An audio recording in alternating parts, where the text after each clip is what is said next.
আর রাজাকার বাহিনী যেভাবে এদেশের অত্যাচার করেছে, আমার খুব দুঃখ লাগে কালকে যখন শুনি রোকেয়া হলে ছাত্রীরাও বলে তারা রাজাকার। তারা কি জানে ৭১ সালে 25শে মার্চ কি ঘটেছিল? সেখানে ৩০০ মেয়েকে হত্যা করেছিল, ৪০ জন মেয়েকে রেপ করেছিল এবং এদের ধরে নিয়ে পাকিস্তানি ক্যাম্পে নিয়ে গিয়েছিল। সেই ক্যাম্পে কি অবস্থায় ছিল? অনেক মেয়ে শাড়ি বা ওড়না দিয়ে ফাঁসি দিয়েছিল বলে তাদের কাপড় পরতে দেওয়া হতো না, ওই একটা পেটিকোট পরিয়ে বসিয়ে রাখতো। দিনের পর দিন তাদের উপর পাশবিক অত্যাচার হতো।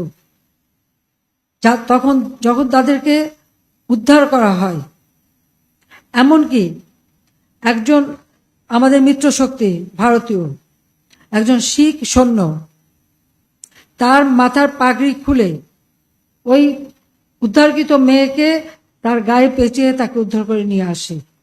এটা একটা ঘটনা না, এরকম বহু ঘটনা।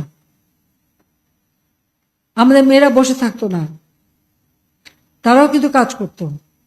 পিরোজপুরের যে মেয়েটা, তাকে ধরে নিয়ে যায় ক্যাম্পে, রান্না করতো এবং তার উপর পাশবিক অত্যাচার হতো, কিন্তু ওরই ফাঁকে সে ওদের খবর নিয়ে সেই নদী সাঁতরে পার হয়ে রাত্রেবেলা চিতলমারিতে যেয়ে সে মুক্তিযোদ্ধাদের কাছে খবর দিয়ে আসতো। ধরা পড়ার পরে তাকে গাড়িতে, দুটো গাড়ির সঙ্গে তার দুই পা বেঁধে সেই গাড়ি দুদিকে টেনে তাকে ছিঁড়ে টুকরো টুকরো করে ফেলা হয়।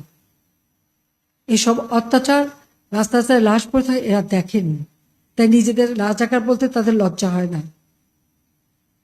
হ্যাঁ, আমাদের গেরিলা যুদ্ধ হয়েছে, এখানে কেউ শান্তি কমিটিতে, কেউ রাজার কমিটিতে ছিল, কিন্তু অনেকে মানুষের ক্ষতি করেনি।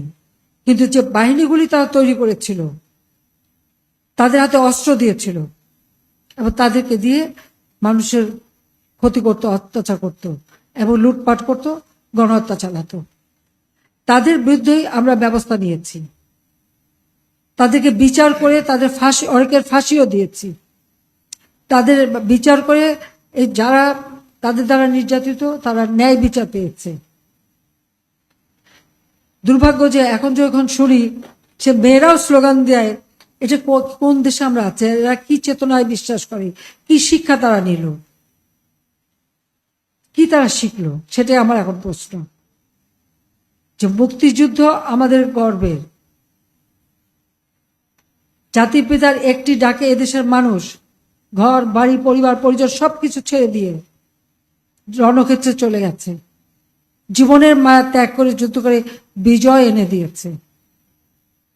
আর এই যারা ওই বাহিনীতে ছিল, তারা এদেশের মানুষের উপরে অত্যাচার করেছে, সেটা তো আমাদের ভুললে চলবে না। আমাদের সেই শিক্ষা নিয়ে এগিয়ে যেতে হবে, মুক্তিযুদ্ধের চেতনা নিয়ে, তাহলে এদেশ এগিয়ে যাবে। এবং সেটা যে বাস্তবতা, ৭৫-এর পর থেকে যারা ক্ষমতায় ছিল, প্রথমে ২১ বছর, তারপর ৯ বছর, দেশকে কি দিতে পেরেছে? কিচ্ছু দিতে পারেনি। কিন্তু আমরা যারা মুক্তিযুদ্ধের চেতনায় বিশ্বাস করি এবং আমরা ভুক্তভোগী, যখন ক্ষমতা এসেছি, মাত্র ১৫ বছরের মধ্যে বাংলাদেশ আজকে বদলে যাওয়া বাংলাদেশ, বিশ্বে মর্যাদা আসনে অধিষ্ঠিত বাংলাদেশ। সেই দরটা তো থাকতে হবে।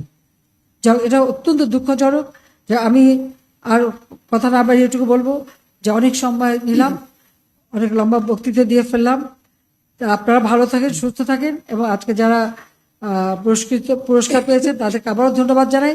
এবং সেই সাথে আসুন দেশটাকে এগিয়ে নিয়ে যাই। এই বাংলাদেশ কারোর কাছে হাত পেতে চলবে না, মাথা নত করে চলবে না।